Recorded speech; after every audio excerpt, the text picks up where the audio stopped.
The smell of engine oil and frozen canvas is something that never truly leaves your system, not even after 80 years. Most people look at the sky today and see a vast, empty space or a path for vacation jets. But when I look up, especially on those gray, biting mornings in late December, I still see the tracers.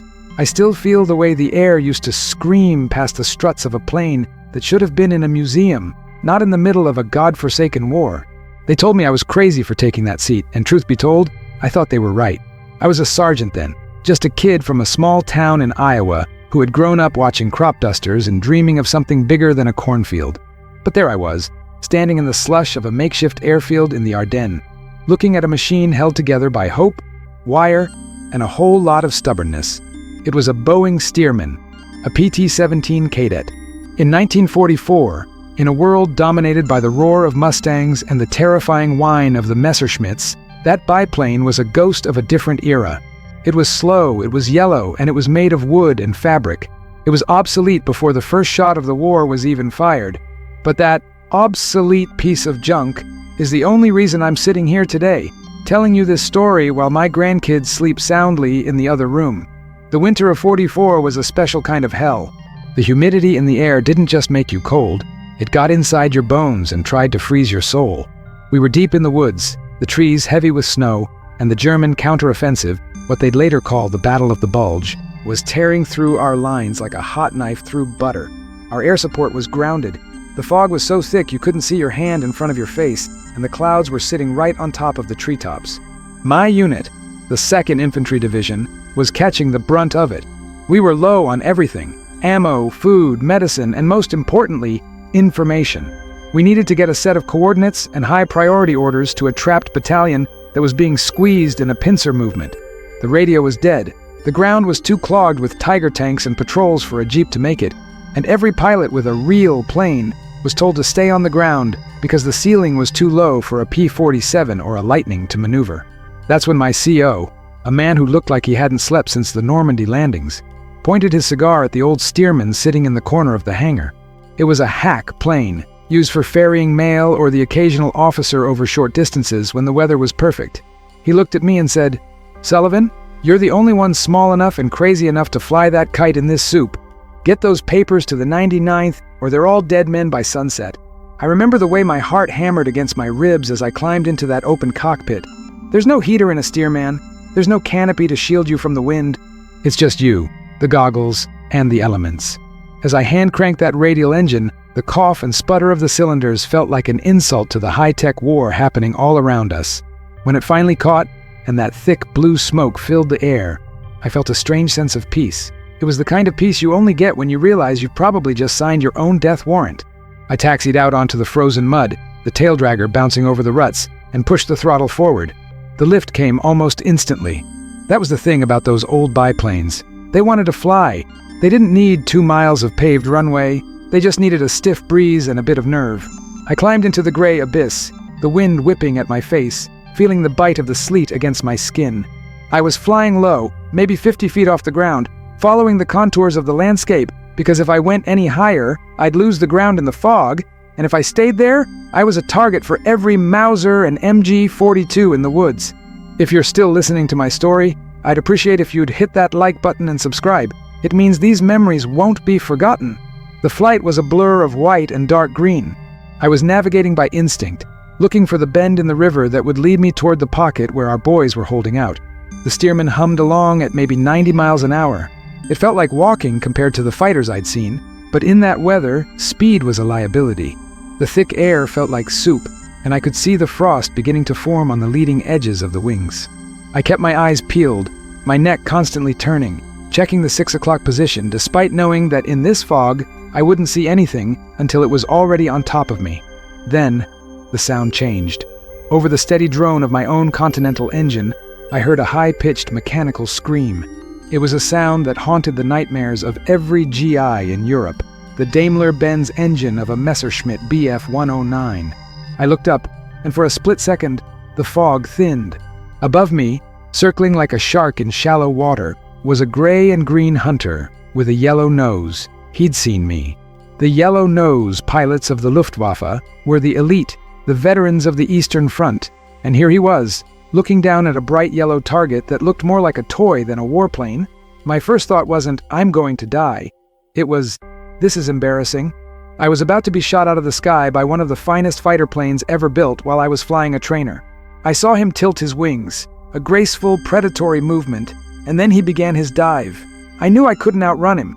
A 109 could do nearly 400 miles an hour. I was doing 90. If I tried to dive, my wings would probably peel right off. If I tried to climb, he'd just pick me off like a sitting duck. So I did the only thing a biplane can do that a monoplane can't. I waited. I watched him come in, the distance closing in a heartbeat. I could see the flashes from his nose-mounted cannons. The rounds streaked past me, tearing through the fabric of my upper wing like a hot poker through silk. The smell of cordite filled my nose, mixing with the cold air. Right as he was about to fill my entire field of vision, I kicked the rudder hard and pulled back on the stick. The steerman didn't just turn, it pivoted. Because of the massive lift from those two wings and the low airspeed, I could practically turn the plane around its own center. I felt the G-forces pressing me into the seat, my vision blurring for a second. The German pilot, expecting me to bank or dive, went screaming past me. He was going too fast. He couldn't follow my turn without stalling or crashing into the trees. I saw him zoom overhead, his silhouette sharp against the gray sky, and for a moment I saw the pilot's head turn in sheer disbelief. He had overshot his target so badly that he was now a mile away before he could even begin to pull back up. I didn't wait for him to recover. I dropped the nose and headed for a narrow ravine I remembered seeing on the map. I stayed so low that the wheels of the steerman were practically brushing the tops of the snow-covered pines. I could hear him coming back. The roar of his engine was getting louder, but he was struggling. He couldn't see me through the trees at his speed, and the fog was closing back in. Every time he tried to line up a shot, I just nudged the stick and danced between the branches. It was a deadly game of hide and seek. I was terrified, my hands shaking so hard I could barely hold the controls. But there was a spark of something else too, a defiance. This old bird wasn't ready to go down yet. I looked at the instrument panel. The glass cracked on the altimeter, and I whispered to the plane, "Just a little further, girl. Just get me to the ridge." I could see the muzzle flashes from the ground now. American troops, startled by the sight of a yellow biplane being chased by a Luftwaffe ace. They started firing everything they had into the air. Not at me, but at the shadow of the 109 lurking in the clouds above. It created a curtain of lead that forced the German to bank away. If you're still listening to my story, I'd appreciate if you'd hit that like button and subscribe. It means these memories won't be forgotten. That moment of distraction was all I needed. I crossed the ridge, the engine coughing as the cold air tried to choke it out, and I saw the clearing. There they were, the 99th. They were dug into foxholes, looking like ghosts in the snow. I didn't have a radio to tell them I was coming, and for a terrifying second I thought they might shoot me down themselves. But then I saw a man jump out of a trench and wave a red flag. I cut the power, the sudden silence of the wind through the wires almost more frightening than the engine's roar. I glided in, the steerman floating like a leaf, and touched down on a strip of frozen earth no longer than a football field.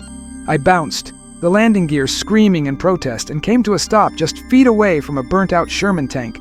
I didn't even wait for the propeller to stop spinning. I unbuckled, grabbed the waterproof satchel from the seat beside me, and tumbled out of the cockpit into the waist-deep snow. A sergeant ran up to me, his face covered in soot and his eyes wide with shock. "Where the hell did you come from?" he shouted over the wind. I didn't answer. I just handed him the satchel. "Orders from command," I wheezed, my lungs burning from the cold. "And coordinates for the artillery. They're opening a corridor in 20 minutes. You need to move now." He looked at the satchel, then back at the yellow biplane sitting in the middle of his war zone, and he started to laugh. It wasn't a happy laugh. It was the laugh of a man who had seen too much and finally found something that didn't make sense. "In that?" he asked, pointing at the steerman. "You flew that through the Luftwaffe in this?" I just nodded, leaning against the fuselage, feeling the heat radiating off the engine block. I was alive. I shouldn't have been, but I was. The 99th moved out under the cover of the artillery barrage I'd helped coordinate. As the shells began to scream overhead, lighting up the gray sky with orange flashes, I stayed with the plane. I watched them go, a line of weary, brave men disappearing into the fog toward safety. I was stranded there for 3 days before a ground unit finally linked up with us. During those 3 days, I slept under the wing of that steerman, using a parachute for warmth. I looked at the bullet holes in the fabric, dozens of them, perfectly stitched across the wings and tail. If I had been in a Mustang, those rounds might have hit a fuel line or a hydraulic cable. But in the obsolete biplane, they mostly just passed through empty air and cloth. The very thing that made the plane junk was the thing that saved my life. It was too slow to hit and too simple to break. Decades later, people ask me what I remember most about the war. They expect stories of glory or high-tech dogfights. But I always tell them about the yellow biplane. I tell them about how sometimes the world moves so fast that it forgets the value of things that are slow and steady. I think about that German pilot sometimes. I wonder what he told his buddies at the mess hall that night. Did he tell them he got outmaneuvered by a crop duster? Or did he keep it a secret, haunted by the ghost of a plane that refused to die? I like to think he respected it. In the middle of all that destruction, there was something beautiful about a machine made of wood and wire, holding its own against the machines of steel and fire. If you're still listening to my story, I'd appreciate if you'd hit that like button and subscribe. It means these memories won't be forgotten. When I finally got back to my base, they wanted to give me a medal. I told them to give it to the mechanics who kept that steerman running. I didn't feel like a hero. I felt like a lucky kid who had been given a second chance by a machine that everyone else had given up on. I never flew a steerman again after the war. I went back to Iowa, took over the family farm, and lived a quiet life. But every time I see a biplane at a county fair or an air show, I stop and I wait until the engine starts. I listen for that specific cough and sputter, that smell of oil and old fabric. It's the sound of survival. It's the sound of a December morning in the Ardennes when the world was ending and a kite kept me in the air. You know, the war changes a man in ways he can't explain to those who weren't there. It's not just the fear, it's the constant weight of decisions. That day I could have said no. I could have told the CO that the mission was suicide, and he probably would have agreed. But then those men in the 99th wouldn't have gone home. My life was tied to theirs by a few pieces of wire and a canvas wing. That's the thing about brotherhood. It's not always about charging a hill with a bayonet. Sometimes it's about doing the obsolete thing because it's the only thing left to do. I've carried that lesson with me for 70 years.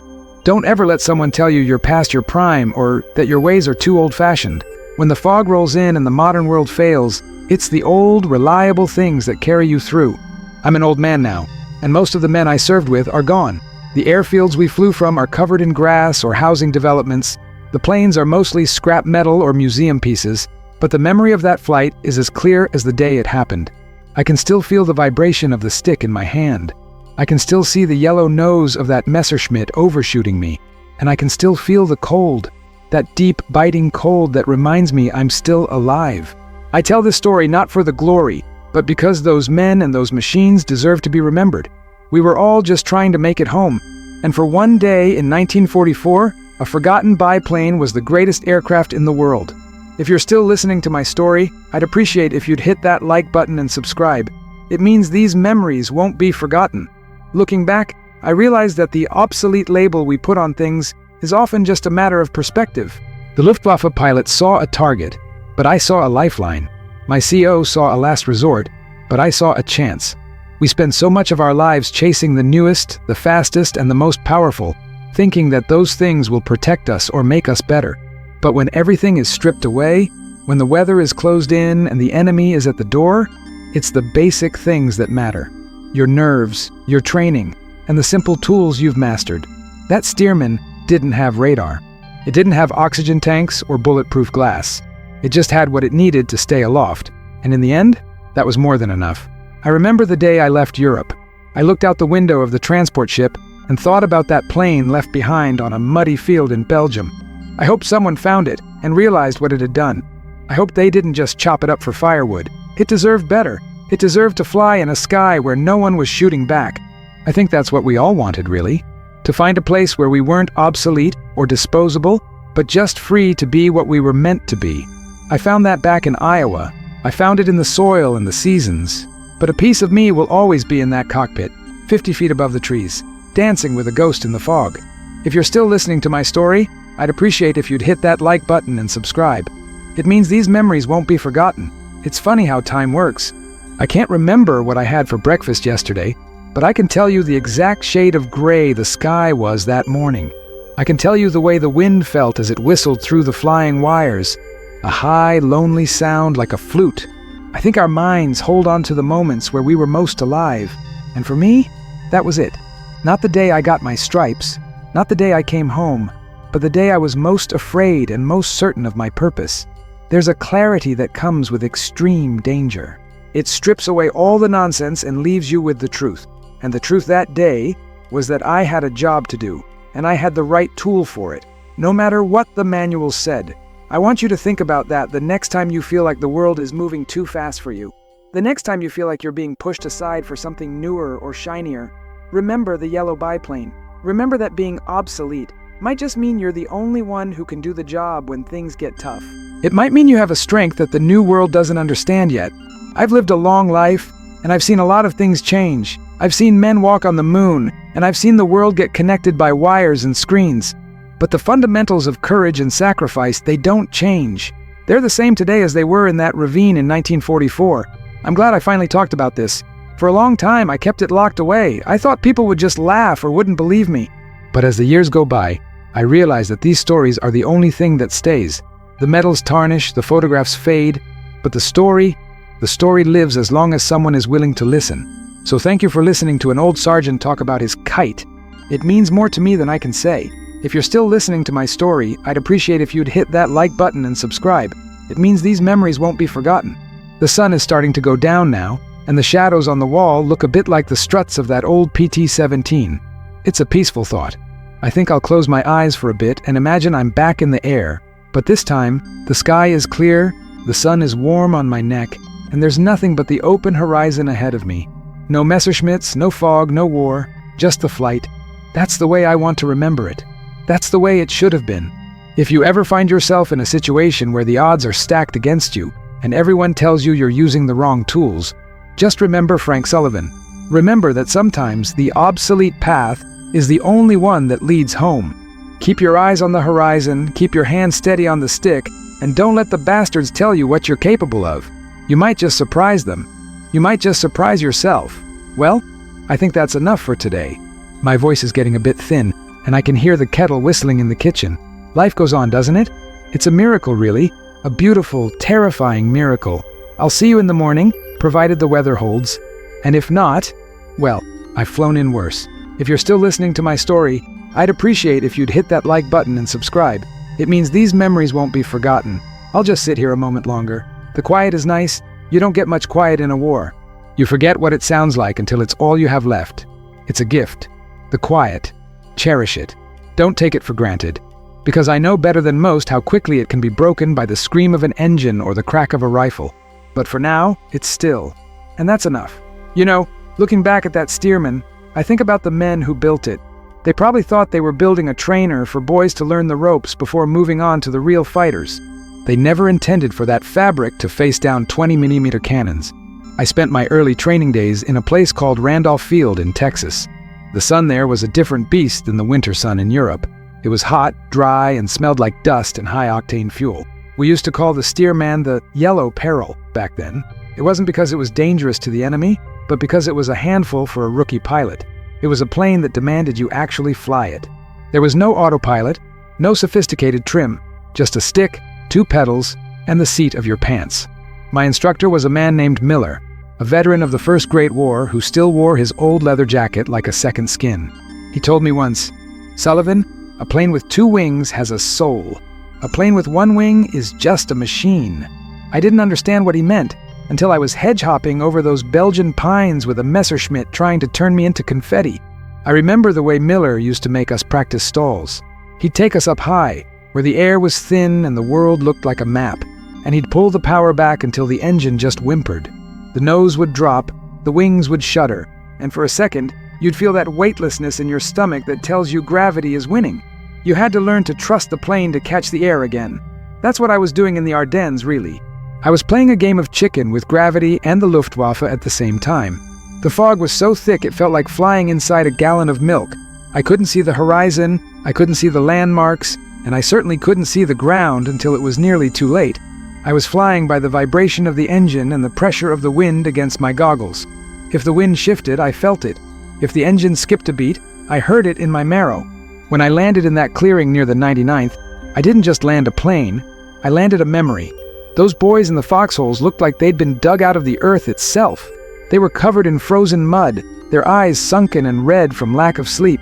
They looked at me like I was an alien from another planet, and in a way, I was. I'd come from the sky, from a world that was still yellow and bright, while their world was nothing but shades of gray and brown. I remember one kid, couldn't have been more than 18, who just reached out and touched the fabric of the wing. He didn't say a word. He just touched it, like he was making sure it was real. We were all so far from home, so far from anything that made sense. That plane represented a world where things were built with care, where you could fly just for the sake of seeing the trees from above. If you're still listening to my story, I'd appreciate if you'd hit that like button and subscribe. It means these memories won't be forgotten. Those 3 days I spent with the 99th were some of the longest of my life. The artillery never really stopped. It was a constant rhythmic thumping in the distance, like the heartbeat of some giant, angry beast. We'd sit in those frozen holes sharing whatever we had left. I had a few chocolate bars in my flight jacket and a flask of coffee that had gone cold hours before. We shared it all. There's no such thing as mine and yours when you're expecting a Tiger tank to come rolling through the fog at any second. I remember talking to a sergeant from Philly named Russo. He told me about his wife and the Italian restaurant they were going to open when he got back. He talked about the smell of garlic and fresh bread, and for a few minutes the smell of cordite and rotting pine needles seemed to fade away. We had to believe in those things. If we didn't, the cold would have finished us off before the Germans did. The steerman sat there in the middle of the field, a bright splash of yellow against the white snow. It was a target, plain and simple. Every time a German patrol got close, we'd have to lay low and pray they didn't notice the bird in the clearing. I felt a strange protective instinct toward that plane. I'd go out at night, when the moon was hidden by the clouds, and brush the snow off the wings. I didn't want the weight of the ice to snap the wooden ribs. It was a foolish thing to worry about considering the circumstances, but that plane was my only way out. It was my connection to the life I'd left behind. It was the only thing in that whole valley that didn't want to kill me. On the second night, the Germans tried a night assault. I wasn't an infantryman by trade, but they handed me an M1 Garand and told me to watch the left flank. The darkness was absolute. You couldn't see them coming. You could only hear the crunch of boots on frozen snow and the occasional metallic clink of gear. Then the flares went up. The world turned a ghostly, flickering white, and suddenly the woods were alive with shadows. I remember the sound of the M1, that sharp, distinctive crack, and the way the recoil slammed into my shoulder. I wasn't thinking about flight paths or altitudes then. I was just thinking about staying behind my log and making sure nothing came through that gap. We held them off, but it was close. Too close. When the sun came up, the snow was stained red in places it hadn't been the day before. If you're still listening to my story, I'd appreciate if you'd hit that like button and subscribe. It means these memories won't be forgotten. I think about the German pilot again. I wonder if he was cold, too. I wonder if he was just as tired of the war as we were. We tend to think of the enemy as these faceless monsters, but they were just men, mostly kids, caught in the same machine. That pilot could have easily shot me down. He had the advantage in every possible way. Maybe he missed on purpose. Maybe he saw that old biplane and remembered his own training days, or a time when flying was about something other than killing. I'll never know. But I've spent a lot of time thinking about that moment of hesitation. It's the small bits of humanity that stick with you. The moments where the war pauses for a second and lets you see the person on the other side. By the third day, the fog finally started to lift. The sky turned a pale, watery blue, and we could hear the roar of our own fighters in the distance. The P-47s were back in the air, and that meant the matrix, as some might call the crushing weight of the enemy's system, was finally starting to crack. We saw them diving on the German columns, the thunder of their .850 caliber machine guns echoing through the valley. It was the most beautiful sound I'd ever heard. It meant help was coming. It meant we weren't alone anymore. The sergeant from the 99th Russo came over to me and slapped me on the back. "Looks like you're going home, flyboy," he said. He had a grin on his face that I'll never forget. He made it home too, by the way. I visited that restaurant in Philly 10 years later. The bread was just as good as he said it would be. Getting the steerman back in the air was a challenge.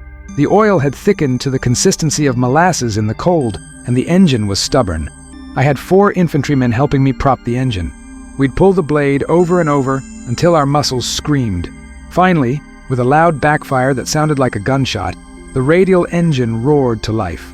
It coughed out a cloud of black smoke and settled into that familiar rhythmic thrum. I climbed back into the cockpit, my boots heavy with frozen mud, and felt the familiar embrace of the seat. I didn't have a runway, just a narrow path between the craters and the wreckage. I pushed the throttle forward, the tail came up, and for a moment, I was terrified I'd hit a hidden stump or a piece of shrapnel. But then, the wings took hold. The ground fell away, and I was climbing back into the blue. If you're still listening to my story, I'd appreciate if you'd hit that like button and subscribe. It means these memories won't be forgotten. Flying back was different. The fear was gone, replaced by a kind of hollow exhaustion. I looked down at the landscape and saw the scars of the battle, the black lines of tank tracks, the charred remains of villages, the endless, winding columns of men and machines. From up there, it looked so small, so insignificant compared to the vastness of the world. It's hard to reconcile the beauty of flight with the horror of what's happening on the ground. You feel like a ghost, hovering over a world that's tearing itself apart. I realized then that I didn't want to be a hero. I just wanted to be a man who lived to see the spring. When I crossed back over our lines, I was escorted by a pair of Mustangs. They pulled up alongside me, their silver wings gleaming in the sun. The pilots looked over at my battered yellow biplane and gave me a thumbs up. I must have looked like a relic from a museum, a strange anachronism floating through a modern war. But they knew. They knew I'd been somewhere they couldn't go. They stayed with me until I reached my airfield, circling above like guardian angels while I brought the steerman down for the last time. When I killed the engine, the silence was overwhelming. I sat there for a long time, just breathing, listening to the metal tick as it cooled. My CO was waiting for me. He didn't say much. He just handed me a cup of hot chocolate and told me to get some sleep. I think he knew that words wouldn't do much at that point. I'd done what was asked of me, and the obsolete plane had done the rest. We don't talk enough about the things that shouldn't work but do. We don't talk about the luck, the timing, and the sheer stubbornness of objects that refuse to fail when we need them most. That steerman wasn't just wood and wire. It was a testament to the idea that sometimes the old ways are the only ways that survive the storm. I've spent the last 80 years trying to make sense of those 3 days. I've read the history books, watched the documentaries, and listened to other veterans tell their stories. But none of them quite capture the feeling of that cockpit. The way the wind sounded in the wires, the way the cold felt like a physical weight, and the way the world seemed to shrink down to just me and the machine. It's a lonely feeling, but also a liberating one. You're forced to rely on yourself in a way that most people never experience. You find out exactly what you're made of when there's nowhere left to hide. If you're still listening to my story, I'd appreciate if you'd hit that like button and subscribe. It means these memories won't be forgotten. I think the biggest regret of my life isn't anything I did during the war, but the fact that I let myself believe, for a long time, that my story didn't matter. I thought that, because I wasn't an ace or a general, my experiences were just footnotes. But I see now that the war wasn't won just by the big names and the high-tech weapons. It was won by guys like me, in machines like that steerman, doing small things that added up to something huge. Every message delivered, every coordinate found, every life spared, it all mattered. We were all pieces of a puzzle, and even the smallest, most obsolete piece was necessary to complete the picture. Sometimes I dream about that flight. In the dream, the fog never lifts, and the 109 is always right on my tail. But I never feel afraid in the dream. I feel a sense of purpose. I know that as long as I keep the wings level and the engine turning, I'll make it. I think that's what survival really is, just keeping things moving when everything wants to stop. It's a lesson that applies to more than just war. It applies to loss, to grief, and to the slow march of time. You just have to keep the engine turning. I'm 87 years old now. My hands aren't as steady as they used to be, and I can't walk as far as I once did. But when I close my eyes, I'm back in that seat. I can feel the vibration of the radial engine through the soles of my boots. I can smell the castor oil in the frozen air. I can see the red flag waving in the clearing, and I know that I did something that meant something.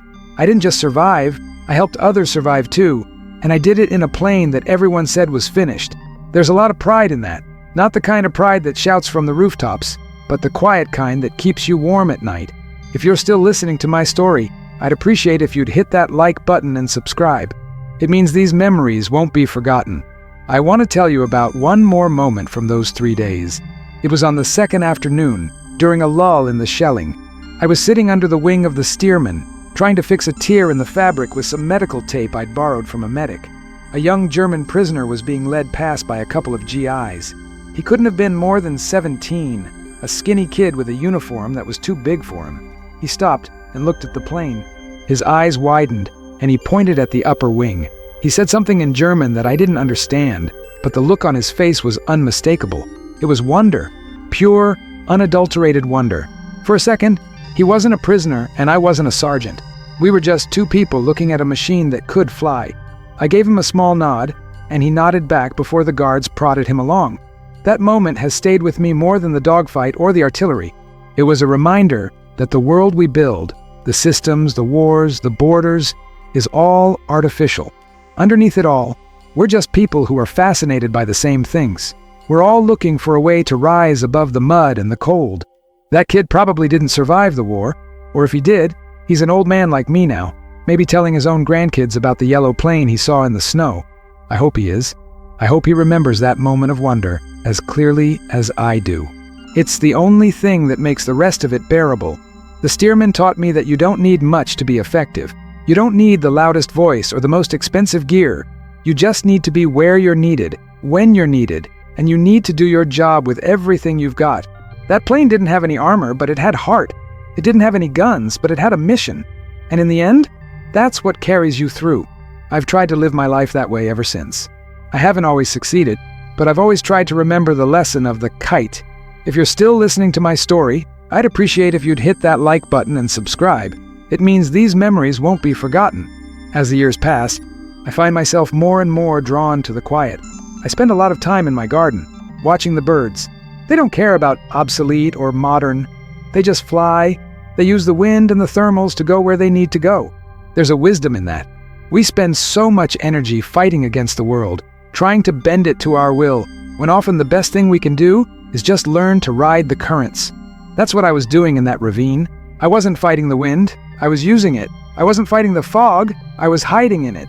I was working with what I had, not what I wished I had. If there's one thing I want the younger generation to know, it's that your life is your own. Don't let the system or the matrix tell you what you're worth. They'll try to label you, to put you in a box, to tell you that you're not fast enough or smart enough or relevant enough, but they don't know your heart. They don't know what you're capable of when the chips are down. You might be a steerman in a world of Messerschmitts, and that's just fine. In fact, it might be exactly what the world needs. I think about the 99th often. I wonder how many of them are still around. We're a vanishing breed, we veterans of the big war. Soon there won't be anyone left who remembers the smell of that canvas or the sound of those engines. That's why I'm telling this now. I want these memories to have a place to live after I'm gone. I want people to know that there was a time when a yellow biplane saved a battalion. I want them to know that an obsolete machine and a scared kid from Iowa made a difference. If you're still listening to my story, I'd appreciate if you'd hit that like button and subscribe. It means these memories won't be forgotten. The coffee's cold now, but I don't mind. I'm used to cold coffee.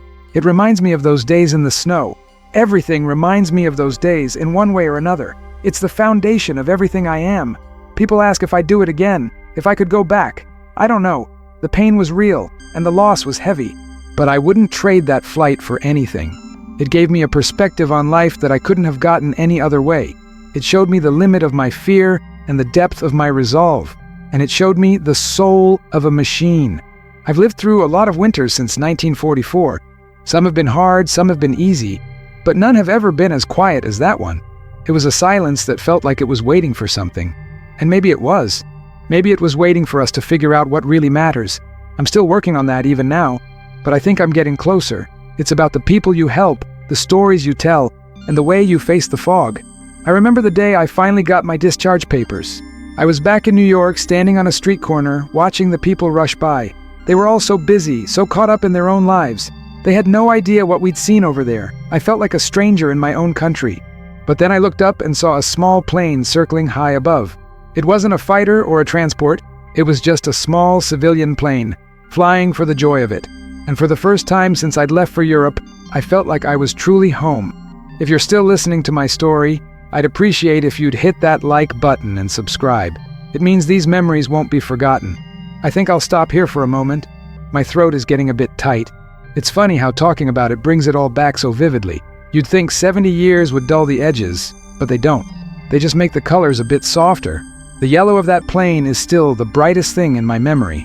It's a beacon, even now. It's a reminder that even in the darkest, coldest winter, there's a way through. You just have to find your wings. I'll tell you more in a bit. There's still so much to say about the aftermath, about the journey home, and about the way the war follows you. It doesn't stay on the battlefield. It comes home with you in your duffel bag and stays in the corner of your room for the rest of your life. But you learn to live with it. You learn to make peace with the ghosts. And sometimes you even learn to thank them. If you're still listening to my story, I'd appreciate if you'd hit that like button and subscribe. It means these memories won't be forgotten. The transition from the cockpit back to the muddy reality of the infantry was like being pulled out of a dream and thrown into a cold lake. After those few days in the clouds, the ground felt heavy. It felt restrictive. When I sat in that Stearman, I was a pilot, a navigator, a scout. I was an individual. But the moment I handed over those coordinates and the flight line faded behind me, I became just another serial number in the great American war machine. That's the thing about the military, and maybe the world in general. It doesn't want you to be a person, it wants you to be a component. They call it a system for a reason. You're a gear in a clock that's so big you can't even see the hands. I remember standing in the rain a week later, holding my rifle, looking at the endless line of trucks and tanks stretching toward the German border. We were moving as one massive, unthinking organism. There was a comfort in it, sure, but there was also a terrifying loss of self. You start to wonder if your thoughts even belong to you anymore, or if they're just echoes of the orders being barked from the top of the chain. I missed the obsolete bird. I missed the way it vibrated with its own life. In the infantry, life felt mechanical. We ate when we were told, we marched when we were told, and we died when the math of the battlefield decided it was our turn. There's a certain kind of existential dread that sets in when you realize you're part of a statistical average. The high command knew they were going to lose a certain percentage of us to take the next ridge. They'd already written us off as a cost of doing business. That's the matrix of war. The realization that you are expendable material in a grand design that doesn't care about your name, your home in Iowa, or the way you like your eggs. I'd seen the other side of that in the ravine. For a few hours, I wasn't a statistic. I was a man making a choice. And that choice, as small and obsolete as it seemed, had changed the outcome for hundreds of other men.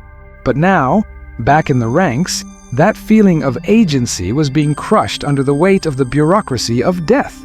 We crossed into Germany in early 1945. The landscape changed from the dense, haunting forests of the Ardennes to a shattered industrial wasteland.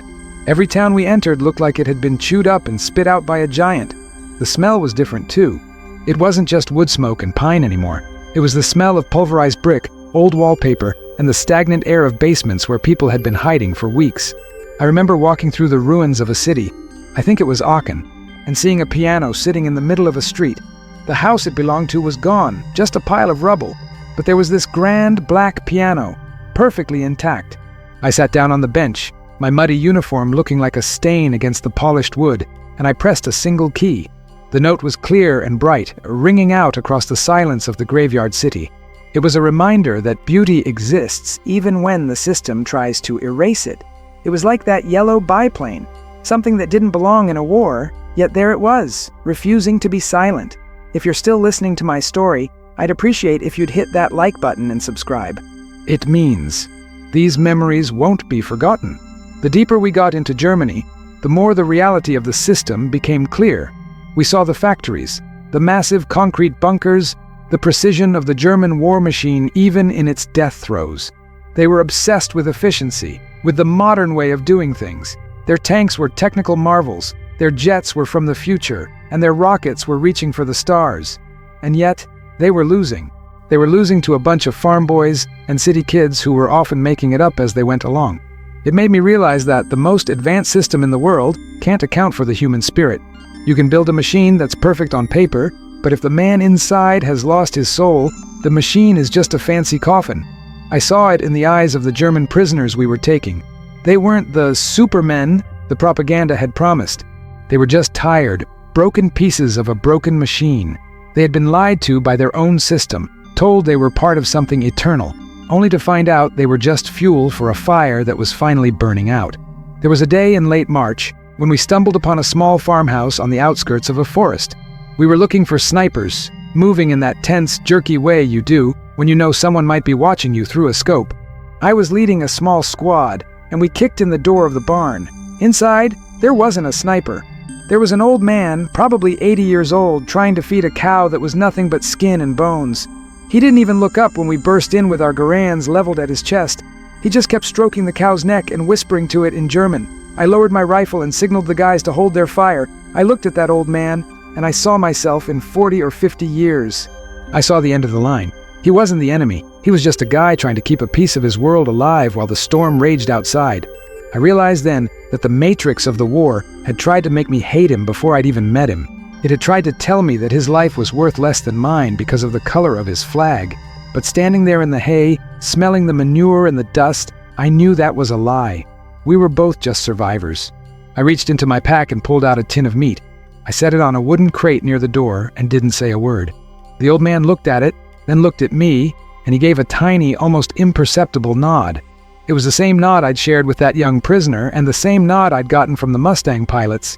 It was the secret language of people who realize the system is a fraud. We walked out of that barn and back into the war, but I felt lighter. I'd made another choice. I'd refused to be a gear for just a second. I think that's what we're all looking for, really. Those moments where we can break character and just be human. The war gives you plenty of opportunities to be a monster, but it takes a real effort to stay a man. You have to fight the momentum of the machine every single day. If you're still listening to my story, I'd appreciate if you'd hit that like button and subscribe. It means these memories won't be forgotten. As we moved toward the LB, the rumors started to fly about what was happening in the camps. We didn't want to believe it. We thought it was just more propaganda, more system noise designed to keep us angry. But then we saw them. I won't go into the details. It's not a memory I like to invite in. But I'll say this. Seeing what happens when a system is allowed to run without a conscience, when it views people as nothing more than raw material to be processed, it changes you forever. It takes the obsolete part of you, the part that feels empathy, the part that believes in right and wrong, and it shatters it. You realize that the world is capable of a darkness that no amount of sunlight can truly wash away. I remember sitting on the bumper of a Jeep after we'd liberated one of the smaller subcamps, just staring at my hands. They were the same hands that had guided the steerman through the fog. They were the same hands that had shared bread with Russo. And yet, they belonged to a species that could do that. That was the moment I stopped believing in the grand progress of humanity. I realized that we're not getting better or more advanced. We're just getting better at building bigger systems to hide our nature. We're still those same scared people in the woods, only now we have better tools for our cruelty. It's a heavy thing to carry, that knowledge. It's why I'm so fond of that old biplane. It was a machine from a time before we'd perfected the art of industrial-scale slaughter. It was simple. It was honest. It didn't pretend to be anything other than a way to get off the ground. In a world of V-2 rockets and gas chambers, that yellow kite felt like a relic of a more innocent age, even if that innocence was mostly an illusion. I think about the regrets people have at the end of their lives. Most people don't regret the things they did as much as the things they didn't do. They regret the moments they stayed silent when they should have spoken. They regret the times they followed the crowd instead of their own heart. I have those regrets too, believe me. I regret the faces of the men I couldn't save. I regret the letters I never wrote. But I don't regret that flight. I don't regret taking that obsolete plane into a sky that didn't want me, because for those few hours, I was exactly where I was supposed to be. I was doing something that wasn't for the system, but for the men on the ground. It was personal, and in the end, the personal is the only thing that actually matters. The big movements of history are just a backdrop. The real story is the guy in the foxhole next to you and the choice you make when the fog rolls in. If you're still listening to my story, I'd appreciate if you'd hit that like button and subscribe. It means these memories won't be forgotten. When the war finally ended in May, there wasn't the kind of celebration you see in the movies. Not for us, anyway. There was just a profound sense of relief, followed by an even more profound sense of emptiness. The machine had stopped. The orders had ceased. The system that had dictated every breath we took for years suddenly had nothing left to say. We were like puppets whose strings had been cut. We sat in our barracks in occupied Germany, looking at each other, wondering what we were supposed to do now. How do you go back to being a civilian? How do you go back to a world where you have to decide what time to wake up and what to wear and what your purpose is? I felt more lost in the peace than I ever did in the war. In the war, the goal was simple: survive. In the peace, the goal was much more complicated: live. I remember seeing a group of kids playing in the street of a German village a few weeks after the surrender. They were using a discarded helmet as a bowl. They were laughing. They didn't care about the 1,000-year Reich or the Allied victory. They were just kids who were happy the explosions had stopped. I watched them for a long time, and I realized that they were the real victors. They were the ones who would inherit this mess we'd made. And I truly hoped, that they would find a way to build something that wasn't just another system. I hoped they'd find a way to stay obsolete in the ways that mattered. I think about those kids sometimes. They're grandfathers now, probably sitting in their own chairs, wondering about the same things I am. I was sent back to the States on a troop ship that felt like it was going to sink under the weight of all that shared trauma. We were packed in tight, thousands of us, crossing the Atlantic in a gray haze. I spent most of my time on the deck looking out at the water. I thought about the steerman. I wondered where it was. I like to imagine that some farmer in Belgium had found it, repainted it, and was using it to dust his crops. I liked the idea of it returning to its original purpose, far away from the tracers and the 109s. It deserved a quiet life, just like the rest of us. I think that's why I went back to the farm in Iowa. I wanted to be like that plane. I wanted to find a piece of the world where I could just be useful and stay out of the way of the big machines. But you can't really leave the war behind. It's like a shadow that's burned into the ground after a flash. You walk over it every day, even if you don't notice it. I'd be out in the field driving the tractor and the sound of the engine would suddenly shift, and for a second, I'd be back in the cockpit. I'd feel the cold wind on my face and my heart would start to race. My wife, Sarah, God bless her soul, she knew. She never asked too many questions, but she'd see me standing by the window at night, looking at the stars, and she'd just come and put her hand on my shoulder. She didn't have to say anything. She knew I was flying again. She knew I was back in the fog. If you're still listening to my story, I'd appreciate if you'd hit that like button and subscribe. It means these memories won't be forgotten. People today talk about the greatest generation, like we were some kind of flawless heroes. We weren't. We were just kids who were caught in a terrible time and did the best we could. We made mistakes. We carried guilt. We saw things that no human being should ever have to see. The greatness wasn't in us. It was in the fact that we kept going. It was in the fact that we came home and tried to build lives out of the rubble. We didn't want the medals or the parades. We just wanted a chance to sleep through the night without dreaming of fire. I think that's something the modern world forgets. They see the glory in the history books, but they don't see the cost. They don't see the way a man's hands shake 50 years later when he hears a car backfire.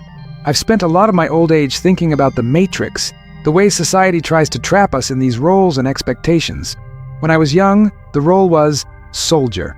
Then it was provider, father, neighbor, and now it's senior citizen, relic, burden. But inside, I'm still that 20-year-old kid with the goggles. I'm still the guy who took the obsolete plane. We are all so much more than the labels the system gives us. We are vast, complicated, and beautiful beings who are just passing through this world. Don't let the noise of the system drown out the music of your own soul. Don't let the modern world tell you that your old-fashioned values, loyalty, kindness, courage, don't matter anymore. They are the only things that ever mattered. If I could go back and talk to that kid in the cockpit, I wouldn't tell him it was going to be okay. I wouldn't tell him he was going to be a hero. I'd just tell him to keep his eyes open. I tell him to notice the way the light hits the clouds, to remember the smell of the engine, to listen to the sound of his own breath, because those are the things that stay. The fear passes, the war ends, but the moments of pure existence, those are eternal. I think that's why I'm finally telling this story. I want to pass on that bit of light before I run out of fuel. I want you to know that you are more than the sum of your parts. You are the pilot of your own obsolete biplane, and the sky is a lot bigger than they want you to believe. If you're still listening to my story, I'd appreciate if you'd hit that like button and subscribe. It means these memories won't be forgotten. You know, there was a moment right before I landed in that clearing in the Ardennes when the fog broke for just a second. I could see the sun. It was low on the horizon, a pale, cold orb, but it was there. And for that 1 second, I wasn't in a war. I wasn't a sergeant. I was just a human being in a machine, suspended between the earth and the heavens. It was the most beautiful thing I've ever seen. I've spent the rest of my life trying to find that feeling again. I find it in the quiet of the morning, in the smile of my great-granddaughter, and in the pages of an old book. It's a quiet beauty, but it's enough. The world will tell you that you need more speed, more power, more relevance. It'll tell you that if you're not moving forward at 1,000 miles an hour, you're standing still. But I'm here to tell you that standing still is sometimes the bravest thing you can do. Holding your ground when the system tries to sweep you away. Staying true to who you are when the world wants you to be someone else. That's the real victory. It's not about the medals. It's about the peace you find when the engine finally stops and you can look back and say, I did what I could. I stayed human. I can hear the wind picking up outside. It's a cold wind, One that sounds like it's coming from a long way off. It sounds like the Ardennes. But I'm warm here, in my chair, with my memories. I'm not afraid of the cold anymore. I've been through it, and I've come out the other side. I hope you can say the same when your time comes. I hope you find your own yellow biplane and your own way through the fog. Because the fog is always there, in one form or another. But so is the sky. Never forget that. The sky is always there, waiting for you to find it. If you're still listening to my story, I'd appreciate if you'd hit that like button and subscribe. It means these memories won't be forgotten. I think about Russo sometimes, back in his restaurant in Philly. I think about the way he laughed. I think about the old man in the barn and the young prisoner. We are all connected by these invisible threads of experience. We are all part of the same story, even if we're on different sides of the line. The system wants us to forget that. It wants us to see each other as categories and targets, but we're not. We're just passengers on this strange, beautiful, obsolete world, and we have to look out for each other, because if we don't, the machine wins, and the machine doesn't have a heart. Well, I've talked your ear off long enough. An old man and his war stories, right? But thanks for staying. Thanks for listening. It makes the silence a little less heavy. I think I'll go have that tea now. The kettle's been quiet for a while. I hope your life is full of those quiet, beautiful moments. I hope you find the courage to be obsolete when it counts. And I hope you never lose your sense of wonder, because that's what keeps the engine turning. That's what keeps you in the air.